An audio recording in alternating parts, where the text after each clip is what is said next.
అసలు ఎందుకు బతుకుతున్నా ఈ బతుకు? చనిపోతే బాగుండు అనిపిస్తుంది. సంవత్సరంన్నర కాళ్ళు చెప్పులు అరిగిందాక తిరుగుతూనే ఉన్నాం. ఎక్కడ పోయినా కానీ నా ఆరోగ్యానికి పరిష్కారం దొరకడం లేదు. నాకు అనిపిస్తుంది వాళ్ళు నన్ను బతకనివ్వరు. సంవత్సరంన్నర ఇప్పుడు నేను ఆరోగ్యపరంగా ఇబ్బంది పడబట్టి మీరందరూ చూస్తున్నారు. ఆడుతూ పాడుతూ పని చేసుకునే నేను ఇప్పుడు సంవత్సరంన్నర నుంచి చెప్పులు అరిగిందాక నేను, అమ్మ, తమ్ముడు పిచ్చుకొక్కలను తిరిగినట్టు రోడ్ల మీద తిరుగుతున్నాం. నేను చనిపోతే నా పిల్లల పరిస్థితి ఏంటి? ఏదైనా సరే తెగించినప్పుడే తెగించాలి. ఎంతకని భయపడతాం? ఇంకెన్ని రోజులు, ఎన్నేళ్ళు భయపడతాం చెప్పండి. అసలు నాకు హెల్త్ ఎందుకు బాగుండట్లేదు? హాస్పిటల్కి వెళ్ళినా, స్కానింగ్లు దిగినా, ఎంఆర్ఐ స్కానింగ్ దిగినా, ఎందులో కూడా ఏం లేదు, అన్నీ ఆల్ రైట్గానే ఉన్నవి అని చెప్తుర్రు. మందులు వాడుతున్నా అయినా తగ్గట్లేదు. అసలు ఏంటి నా సమస్య ఏంటి? నాకున్న ఏమంటారు నొప్పికి పరిష్కారం ఏంటి? అసలు ఏమైంది ఏంది అని చాలామందికి డౌట్లు. మొన్నటి వరకు ఫేస్ ఇంతలా ఉబ్బింది కదా, ఈరోజు చూడండి మొత్తం పిక్కబోతుంది అన్నమాట. ఇక నా హెల్త్ కండిషన్ ఎప్పుడు ఎలా ఉండేది తెలియదు, నాకే తెలియదు. అందుకనే మా అమ్మ 24 గంటలు నన్ను అంటి పెట్టుకునే ఉంటుంది. నిన్నటి వరకు అమ్మ నాకాన్నే ఉంది. నిన్ననే అమ్మ ఇంటికి వెళ్ళిందన్నమాట. అంటే ఇడిచిపెట్టిన ఇల్లు ఉన్నట్టే ఉంది. పోయి 2 రోజులు ఉండి మళ్ళీ వస్తే బుజ్జి అని పోయింది. కాకపోతే నైట్ నేనే వెళ్ళి అక్కడ పడుకొని వస్తున్నా అమ్మ కాడ. నా హెల్త్ కండిషన్ అట్లా ఉందన్నమాట. ఇంకెన్నాళ్ళు భయపడాలో చెప్పండి? ఒక ఆడపిల్ల కష్టం చేసుకుని బతికినా కానీ చూసి ఓర్వలేక మరీ ఇంత దారుణానికి ఒడిగట్టిరు. అసలు వాళ్ళకు పిల్లలు ఉన్నారు. ఎందుకు నాకు ఏం చెప్పాలనో ఏందో అర్థం కావట్లే. కానీ భయం అవుతుంది ఇప్పుడు ఈ వీడియో తీయాలన్నా. కానీ తీస్తా ఖచ్చితంగా, ఎందుకంటే నాలాంటి వాళ్ళు ఇంకెంతోమంది ఉన్నారు. అసలు నాకు వచ్చిన సమస్య ఎవరికి రాదనుకుంటా. వచ్చినా కానీ కొన్నిటితోటి తొలగిపోతుంది, కానీ నాకు తొలగిపోవట్లేదు. ఎలా ఎక్కువైపోతుంది, రోజుకి ఎక్కువైపోతుంది. ఎలా ఉండే నేను ఇప్పుడు నా అట్లా సీజన్ అసలు ఇంటి దగ్గర ఉండకుండా పోయి చక్కదనంగా పని చేసుకుంటూ ఆడుతూ పాడుతూ ఉండే నేను ఈరోజు పని పోకుండా ఇంటికాడ ఉండవలసి వస్తుంది. ఇంటికాడ ఉంటే ఎట్లా వెళ్తుంది మీరే చెప్పండి? ఇంటి దగ్గర ఉంటే ఎట్లా వెళ్తుంది? ఇంట్లో ఖర్చులు రయాలు ఎన్ని ఉంటుంది. నేను ప్రతిదీ మీ అందరితోటి షేర్ చేసుకున్నా, నా పర్సనల్గా షేర్ చేసుకోలేదు. ఈ వీడియో మాత్రం నా పర్సనల్కి సంబంధించింది. నాకైతే హెల్త్ అసలు బాగుండట్లేదు. ఎప్పుడు ఏ క్షణం ఏ విధంగా ఉంటుందో తెలవట్లేదు. అసలు ఉంటనా పోతనో కూడా తెలవట్లేదు. అట్లా అవుతుందన్నమాట. ఎన్ని మెడిసిన్స్ వాడినా కానీ దానికి పరిష్కారం లేదు. నొప్పి తగ్గట్లేదు, నొప్పి ఎక్కువైపోతుంది. అందరూ అది ఇది అది అని అంటారు. కానీ నాకున్న సమస్య ఏంటో నాకు తెలుసు, నా చుట్టూ ఉండే వాళ్ళందరికీ తెలుసు.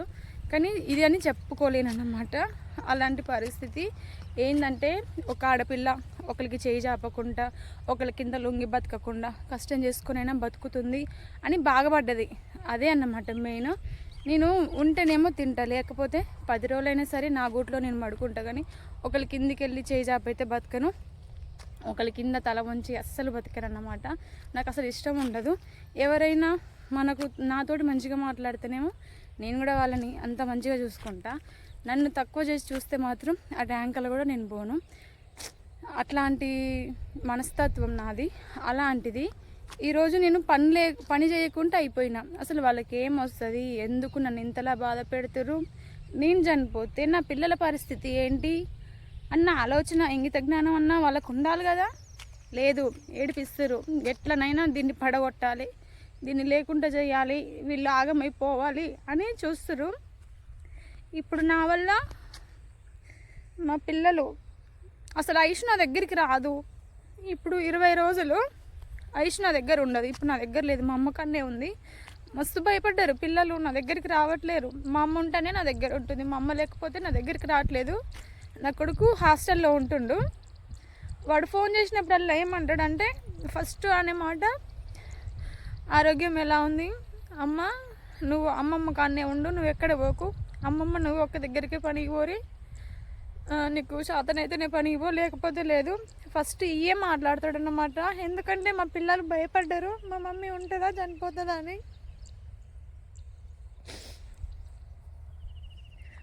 అంతలా బాధ పెడతారు నన్ను. అయితే వాళ్ళకి ఏమొస్తుందో నాకైతే తెలవట్లేదు.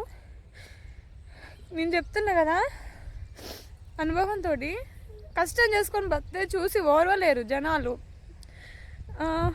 ఆగమైపోతేనేమో సంసారం అనేది ఆగమైపోతేనేమో నవ్వుతారు, నిలబెట్టుకుంటేనేమో ఏడుస్తారు. మరి ఇంతలా ఏడుస్తారని అస్సలు అనుకోలేదు. ఈరోజు నా ప్రాణం ఉంటుందా పోతుందా, ఈ క్షణం ఇట్లా ఉన్న మరుక్షణం ఎట్లా ఉంటుందో తెలియని సిచ్యువేషన్లో నాది.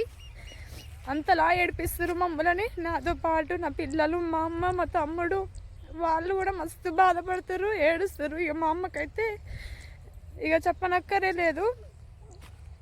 నేను కాబట్టి అమ్మ చాలా వీక్ అయిపోయింది, తమ్ముడు కూడా. అట్లాంటి సిచ్యువేషన్లో ఉన్నాం మేము. నాకు అనిపిస్తుంది తండ్రి మా అయ్య ఉంటే బాగుండేది, పోయి వాళ్ళ బద్దల సాన్ని బగలగొట్టేటోడు, నా బిడ్డని ఇట్లా చేస్తారు అని అనిపిస్తుంది. కానీ తండ్రి లేడు. లంగో దొంగ ఎవరి తండ్రి వాళ్ళకు ఉండాలి. ఈరోజు ఈ కష్టం వచ్చింది కదా, ఎందుకు ఈ కష్టం ఏంటి అని అడిగేటోళ్ళు లేరు, ఎందుకంటే భయపడుతుర్రు. ఏదో నాకున్న బాధ ఈరోజు మీతో అందరితో చెప్పేస్తున్నాను అన్నమాట.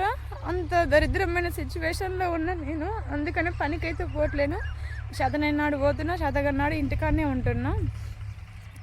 నన్ను ఈ విధంగా చేస్తారు అన్నమాట. నన్ను పని కూడా చేసుకొని ఎట్లేరు, బాగా ఏడిపిస్తారు. నా ఆరోగ్య పరిస్థితి, ఇలాంటి పరిస్థితి పగోనికి కూడా రావద్దు, నాకు వచ్చింది. అనుక్షణం నన్ను టార్చర్ పెడుతుర్రు. నాకైతే అసలు ఎందుకు బతుకుతున్నారా ఈ బతుకు అనిపిస్తుంది. జీవితం మీద విరక్తి కలిగిపోయింది. కానీ పిల్లలు ఉన్నారు, వాళ్ళ కోసం బతకాలి. మా అమ్మ మా తమ్ముడు ఎన్ని రోజులు చూసుకుంటారు వాళ్ళని. ఎవరి తల్లి వాళ్ళకు ఉండాలి. తండ్రి లేకపోయినా తల్లి సాధగలుగుతుంది, కానీ తల్లి లేకపోతే పిల్లల పరిస్థితి చాలా దారుణంగా ఉంటుంది. వాళ్ళ కోసమే బతుకుతున్నా. ఇంత కష్టంలో కూడా నేను వీడియోలు తీస్తుంటే ఓర్వలేకపోతారు. దీనికి అమ్మ ఏమైంది, ఈమెకి ఎగురుతుంది చేస్తుంది అని అంటుర్రు. ఎందుకు చేస్తున్నానో, దేనికి చేస్తున్నానో నాకు ఎరక. నా ఇంట్లో వాళ్ళకి ఎరక, నా చుట్టూ ఉండే వాళ్ళకి ఎరక, దూరంగా ఉండే వాళ్ళకైతే తెలియదు కదా. ఎందుకంటే కుటుంబ బరువు బాధ్యతలని భుజాల మీద వేసుకున్నాం. ఆరోగ్యం ఎలా ఉన్నా సరే కుటుంబం కోసం కష్టపడాలి. అది నేను చేస్తున్నా. నేను చేసిన పొరపాటు కూడా అదే అన్నమాట. ఈ రోజుకి నన్ను పని చేయకుండా పండబెట్టారు.